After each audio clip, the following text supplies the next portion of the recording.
Not everything can work out. If you try out and attempt a lot of things, then some of them are bound to go wrong. That's also what I tell my employees. Mistakes are part of the process. I make mistakes every day myself, and I think that's perfectly fine. What you shouldn't do is make the same mistake twice. So being green shouldn't be a dogma or just something for freaks, but I think that in order to really create a mass movement in a sustainable way, it also has to be commercially attractive.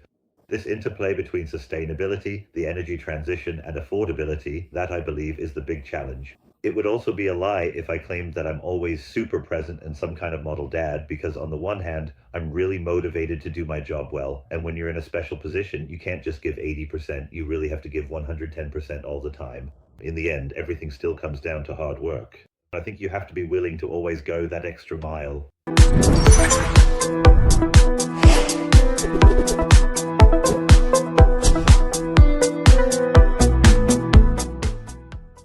Today, I have the honor of welcoming you to our show. So Stephan, it's a pleasure to welcome you here with me. You've been in the energy industry for almost 20 years and are currently the Chief Sales Officer at a major energy provider, and you've had a very impressive career. You were also abroad, and we'll talk about that in a moment. Exactly, and thank you for taking the time to talk with me today. Let's get started right away. Was my introduction of you just now complete, or is there something else I should know about you that you'd like to share? Well, I'm 43 years old now, so you probably weren't completely thorough. But it was very nice, so I'm perfectly fine with it. I think, aside from the professional side, we'll get to that in a moment. I'm a father of 4 and a proud dog owner, so I don't just have a professional life, but actually a private life as well. I think it's important to mention that again. You've been in the energy industry for almost 20 years now. How did it come about that you ended up in this industry in the first place? Yeah, I actually ended up here by pure chance, like the Virgin Mary with child. I never had anything to do with energy, and even during school or university, I didn't really deal with it much. On the contrary, during my studies, I actually focused on accounting, auditing, and taxes, and I actually wanted to become an auditor. Then, by chance, E.ON noticed me back then and approached me, and I actually had no intention of going there. But I went anyway because a friend said, just check it out. E.ON then offered me the opportunity to work in the USA as part of a trainee program. And since I had already been an exchange student in the US and felt a certain affinity for the country at the time, that ultimately led me to the energy industry. In hindsight, of course, it was a huge stroke of luck, but it's not like I had any connection to the energy sector from a young age. It was really just coincidence. It wasn't a rational decision for the industry itself, but rather a decision because I wanted to work in the USA, and I was able to do that as part of the trainee program. I think I started at E.ON for about 3 months, and then I was in Louisville, Kentucky for almost 10 months, working for the American subsidiary of Kumski. As a trainee, I worked in various departments, actually in auditing, but also in commercial departments, and I also had a good life there. It was a wonderful time, and I felt very comfortable. Back then, I could have imagined staying there. But as is often the case with the USA, the visa requirements are always quite strict. So after those 10 months, I returned home. I came back to Germany because I was offered a position that interested me, and I was also paid €2 more after finishing the trainee program. At that time, the energy industry was really booming, and E.ON was expanding rapidly. I then had the opportunity, as part of the post-merger integration assignments, to work in many different countries again. I found that so appealing that I said, all right, I'll do it. But that wasn't possible within the framework of the trainee program. Can you share with us an area that was the most exciting or most moving for you, and maybe also a specific moment that you remember? Yes, well, it was all exciting. As you said, I was very fortunate, or almost privileged, to have experienced pretty much everything along the energy industry's value chain, and I think everything has its own time. For me, it was always important that I could continue to change, and that whether within the company or, if necessary, outside of it, I kept discovering new topics for myself. That's why, looking back, I can't really say there was just this one thing that was absolutely amazing and really stood out. If I relate it to my career now, what was perhaps the most important stage in eventually making it to the executive board? I was, for 3.5 years, the office manager for the CEO and chairman of the supervisory board at E.ON, and that was certainly the moment when the course was set. So I would say that was definitely the position that, looking back, shaped my career the most. But I really enjoyed all the positions I had before that. The USA was, of course, exciting. After that, I worked in post-merger integration, spending several months at a time in places like Spain, Russia, Italy, and France. I had the opportunity to work there as a relatively young person, and that was incredibly exciting. Then came Fukushima, first Lehman, then Fukushima, and that's when the big crisis really started. After that, I was able to work on restructuring projects. I was able to develop new energy topics. I had the opportunity to work on major transactions. So I really have been lucky enough to experience almost the entire spectrum, and that's why I wouldn't want to miss out on any of it. But if you were to ask what had the most lasting impact on my career, it was definitely the time when I was Mr. Tayson's chief of staff. That was like a second round of training for me, and it has really shaped me to this day. What did you learn that you hadn't expected before, but realized was necessary in order to do XY? Well, actually, not really technical topics. Of course, I didn't have all of those down pat, and you learn something new every day, especially since the energy industry is far too fast paced for you to just learn it once and be done. For me, it was more about things like dealing with certain personalities, handling pressure, figuring out how to get yourself out of tricky situations in a reasonable way, and also how to make the right decisions under stress. Back then, I was lucky that after a very difficult initial phase, where I really felt quite tormented by the gentleman in question, he eventually took me under his wing a bit. He actually went through situations with me again and again, asking me, "What would you do now?" That way I could sort of simulate, almost like in a lab, how business management actually works. We would discuss what implications it would have if we did things the way I suggested, and sometimes, of course, it turned out I hadn't considered half of it, but in that way it was really like a training camp for me, and that was extremely great. I'm also very grateful that Mr. Heisen took the time for me back then, but also to Mr. Clay, who was the chairman of the supervisory board at the time, a truly remarkable figure in German business. I mean, I was able to learn an incredible amount by observing them, and I think that really makes a big difference. Looking back, what I always say is that I have a lot of humility and respect for great personalities, but I'm not afraid. I've seen people who start to sweat and get nervous in such situations, but I don't think that's the case for me because I've simply learned how to handle these situations and to perform under pressure. That was definitely a valuable experience. What advice would you give to people who are facing exactly this challenge, that maybe they don't have a mentor at work or perhaps no one who actively gives them tips? What would you say? How can someone take action themselves so that they can learn and maybe work their way up in the future and so on? I really believe it's extremely important to have people around you who support you, not just by giving you advice on content, but also by looking out for you a bit. I can only recommend to everyone to actively take this into their own hands. People don't just come up to you and say, "Koenig, can I work with you now?" You really have to have the courage and conviction to approach people yourself. And I think it kind of builds up over time. Back then, I wouldn't have just gone up to the CEO and said, "Hey, listen, can you be my mentor?" But over time, it just kept developing further and further. At first, I had a department head. Then I had a division manager who kind of looked after me. But I always asked as well. I would say, "Hey, I'm so and so. I want to do this and that. Would you maybe be interested? And would you be willing to spend a bit of time with me?" And it works surprisingly well, and I can only recommend it to everyone. So don't wait for someone to come to you. Take matters into your own hands. Approach people and just ask. Some said they didn't have time or something like that, but they were always respectful, and sometimes they even referred me to someone else. So just go there, ask, and do it. My chairman of the supervisory board at the time used to say, "Doing is what we want, only bold action." And I think you just have to dare to do it and actually do it. And yes, maybe you have to overcome your fear. And if you do get rejected, try not to take it personally. I think that's a fear that a lot of people have, myself included, of course, that when you ask for help or something like that you might get turned down and you just have to dare to try again. Exactly. Usually it's nothing personal. And even if it is, you have to be able to rise above it. What would you say you learned abroad? What can you apply in Germany and what is completely different? I would describe it a bit differently from each other. Of course, the regulations are sometimes very different, that's true, but at its core, the energy industry is actually very similar. I mean, in the end, the mechanisms are extremely comparable, even though regulations obviously have an incredibly big impact on the business. But what I was able to learn, and this is still extremely helpful and valuable today, is of course intercultural competence. I think I've worked in more than 12 or 13 countries over the past 17 or 18 years, and being able to find your way everywhere, to treat people with respect, to listen, to be interested, but also to realize that if you do things properly and respectfully, you can get by anywhere. So that's definitely something. And the other thing is that I think over that time, I was able to quickly get up to speed on new topics in a relatively short period. So analytical skills and identifying the key issues, recognizing them relatively quickly. That helps me a lot today because the days or the topics are so varied that you never really have time to dive deeply into a subject. And then I think it's really crucial that you're able to identify the relevant key points in a short amount of time. And I think I was able to learn that very well during that period because you always had to find your way in a new environment quickly.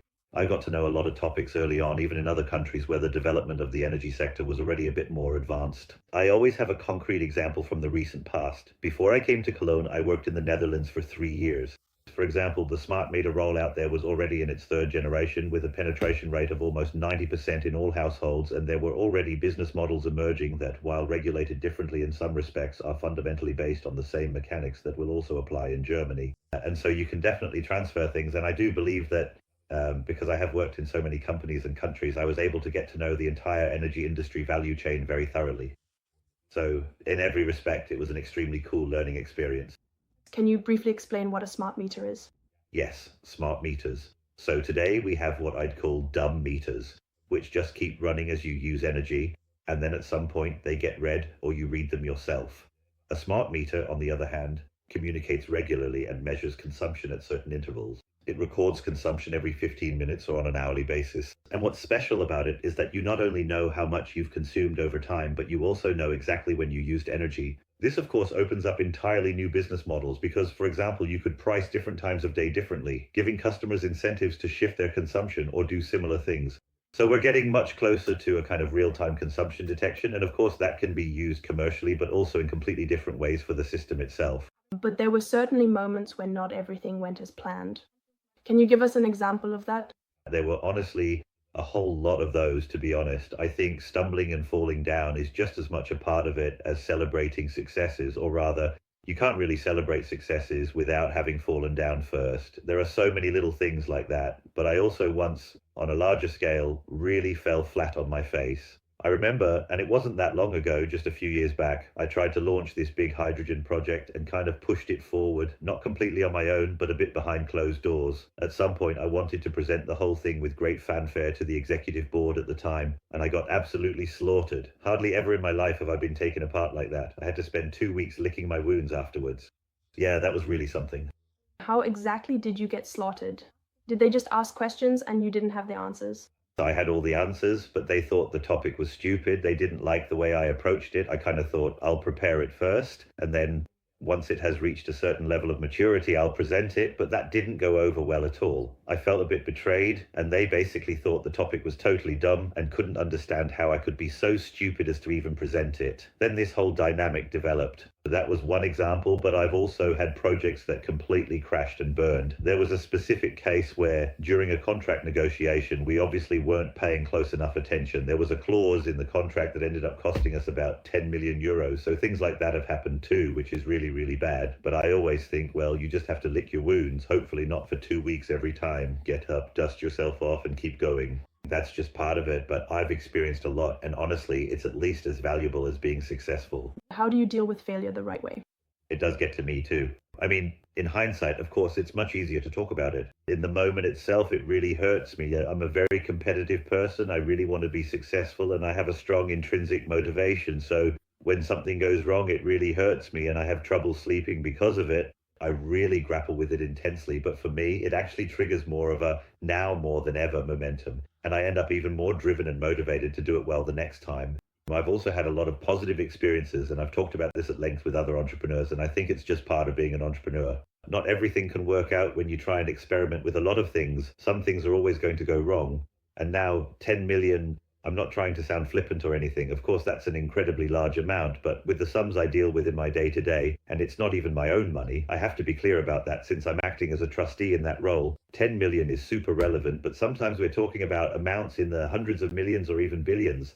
And I think I've already earned a lot of money for the company, so you just have to shake it off. Otherwise, I'd have to quit. And I really don't want to do that. For me, it was always important to get back up, to draw the right lessons from it, and to let it motivate me to do better next time. I also tell my employees that making mistakes is part of the process. I make mistakes every day, and I think that's completely fine. What you shouldn't do is make the same mistake twice. You have to learn from it, draw the right conclusions, and then it's totally okay. Sales in the energy industry, what does that involve? Yeah, that's really broad. So I can try to outline what I'm responsible for. So I'm classically responsible for what's called electricity and gas sales to private customers, but also to business customers. Of course, that's very, very diverse nowadays. Maybe we can go into more detail about that in a moment. I'm responsible for energy trading and energy procurement, as well as for the development of renewable projects and large-scale batteries. I'm responsible for the topic of e-mobility, and I'm also responsible for all our holdings in the area of metering, that is measurement systems, specifically the non-regulated measurement systems. I'm probably forgetting a whole lot of things right now, especially the energy services business, where we also offer energy solutions to industrial and residential customers. Just from that, you can see how extremely broad the range is. Sometimes the target is private customers, which is a completely different business from business customers. So the spectrum is massive. But in the end, it's always about selling a product or a service to a customer. And that's what I personally find incredibly awesome. You kind of have to, back in the day, energy was always a monopoly. So nobody had a choice. And there weren't even energy company customers. There were just consumption points or something like that. The customer didn't even factor in. But with liberalization and competition, now you really have to attract customers. You need to have a good product and you need to have a good price. So in the end, it's really not that different from other industries. We have to convince the customer that with our product and the price we offer, we are the ones they should choose, and ideally, the ones they should stick with. What strategies are there to really retain customers for an energy provider? How important are branding and customer loyalty? So how emotional is the product for private customers now? Well, I think it's clear that electricity and gas are basically commodities. They're interchangeable and don't really differ from each other. The electricity you buy from Engie is no different from the electricity you buy from any other company on the market. People just plug something into the socket and ideally it works. But I do think that topics like UX, customer experience, general service, as well as things like the accuracy of a bill, response speed, and what contact channels you actually have are important.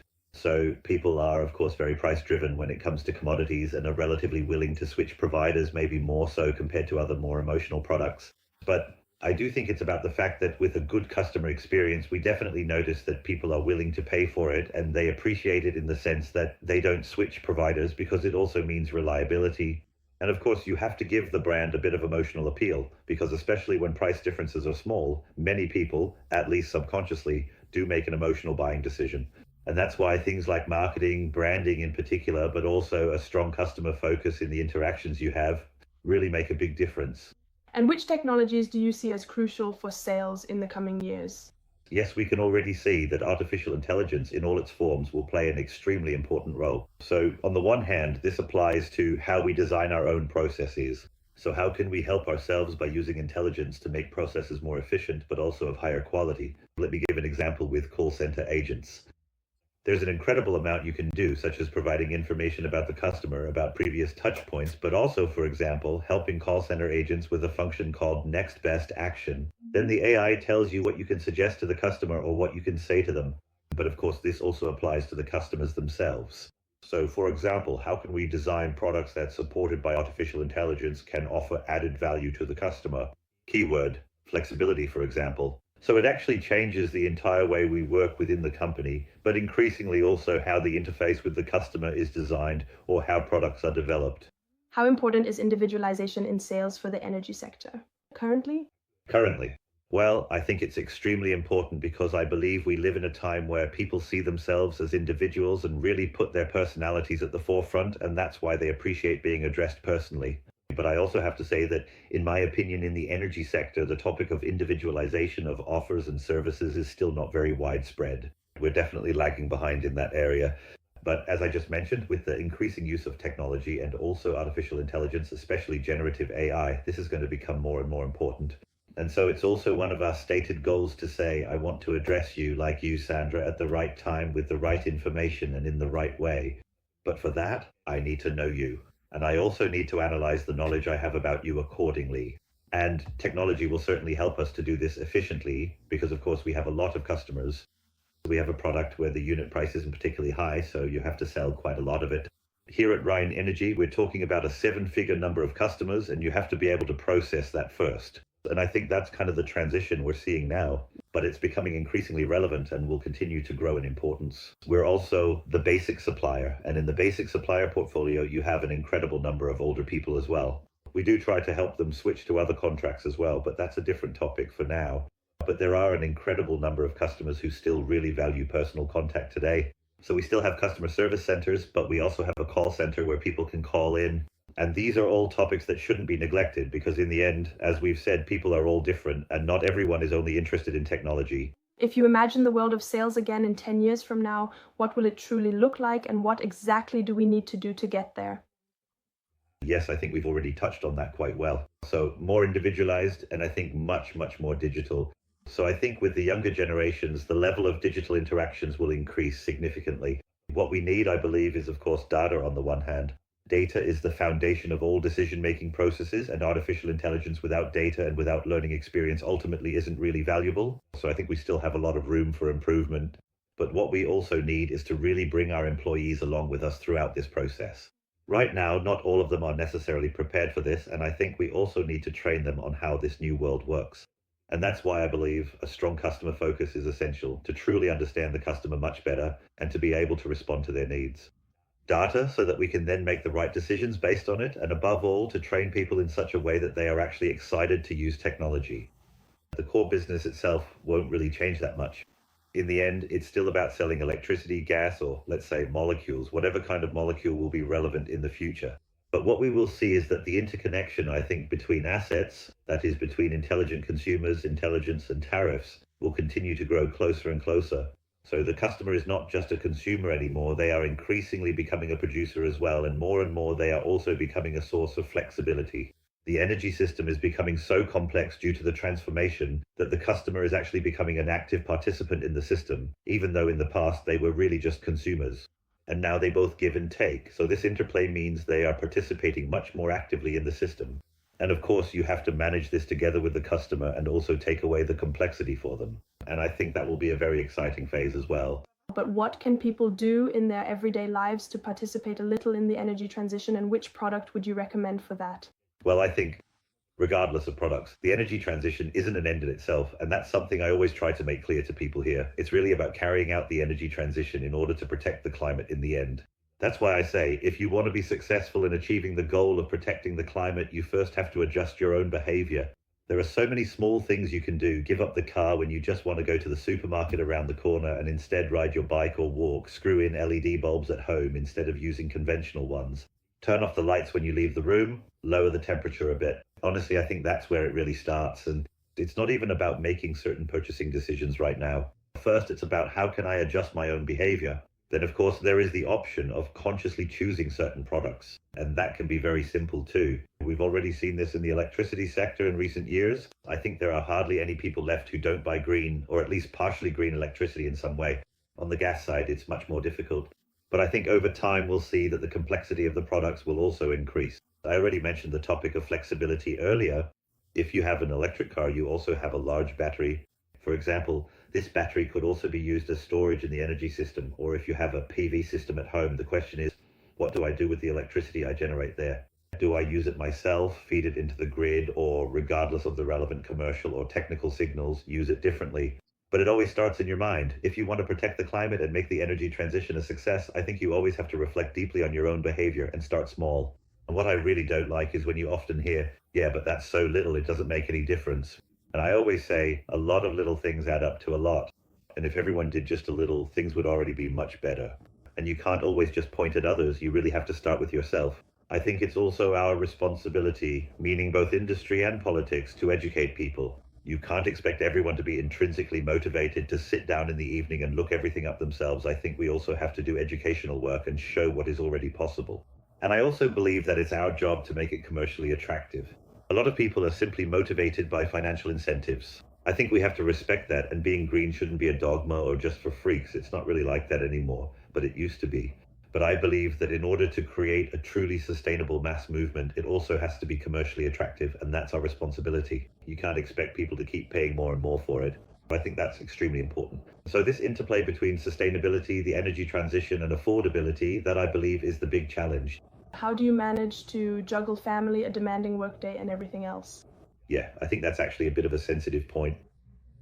I think I can only manage it because my wife takes care of so many things at home and just gets them done. Otherwise, I don't think it would work, and it would also be a lie if I claimed that I'm always super present and the perfect role model dad. Of course, I'm happy when I don't do things completely wrong in certain situations, but it's a constant balancing act. It's actually a constant, yes, it's a constant inner conflict, because on the one hand, I'm very motivated to do my job well, and when you're in a special position, you can't just give 80%, you really have to give 110% all the time. And at the same time, with such a large family, I obviously have a responsibility to my children. And if I'm being self-critical, I have to admit that my family has probably suffered more because of it, since I'm simply not around a lot. Now it's a question of presence, or sometimes I'm just very stressed. And I think you always have to reflect on that very critically. I have a wife and a family who honestly couldn't care less about what I do here. That's actually not always easy for me because here I have a certain position and I'm treated in a certain way, and then I come home and nobody cares what I say, or I get ordered to take out the trash or something like that, and any attempt to intervene is immediately shut down. It's really like living two different lives, but I have to say it's not easy, but I'm still glad I have my kids and my wife because I think being completely without that wouldn't be healthy either. You really do need to have a private life as well. So I try my best to balance both worlds, but doing both perfectly is impossible anyway. It's always a bit of a back and forth, but I do try, and maybe this is also a generational thing, not to go along with every bit of nonsense here. I don't go to every event, and I try to avoid overnight stays whenever possible. I do a lot of that too, but I try not to be everywhere at once. I often say, I'll just head home in the evening, or I don't need to go out to eat again and drink myself under the table. I try to keep things a bit more balanced and not overdo it. For people who have set themselves the goal of maybe getting a board position or a leadership role, what would you recommend to them today to achieve that? Yeah, that's an interesting question. I think you shouldn't underestimate that in the end, everything still comes down to hard work. Sometimes I get the feeling that working hard and putting in the effort isn't really in fashion anymore, and people think everything has to be totally relaxed and easy, but it all comes down to hard work. But I think you have to be willing to always go that extra mile. I think looking back, a big factor for me was that you should regularly step out of your comfort zone to keep your learning curve steep. If you stay in the same environment doing the same thing for too long, I think it's normal that you start to plateau a bit. And well, I once said that every 3 or 4 years at the latest, you should do something new and challenge yourself a bit. And you need a network. You definitely need other people because a lot of it comes down to luck. It's not like I'm somehow smarter than you. I probably just had a bit more luck and happened to be in the right place at the right time and maybe sometimes did things right. But a lot of people can do that, like we talked about before, whether it's a mentor or people who accompany you along the way. I think that's also really, really important. Then you need a high degree of intrinsic motivation. Money is not a factor. Of course, you earn quite decently too, I won't deny that. But you don't do it for the money because the investment is too high for that, just the time alone. You really have to enjoy it and you have to be interested in the subject.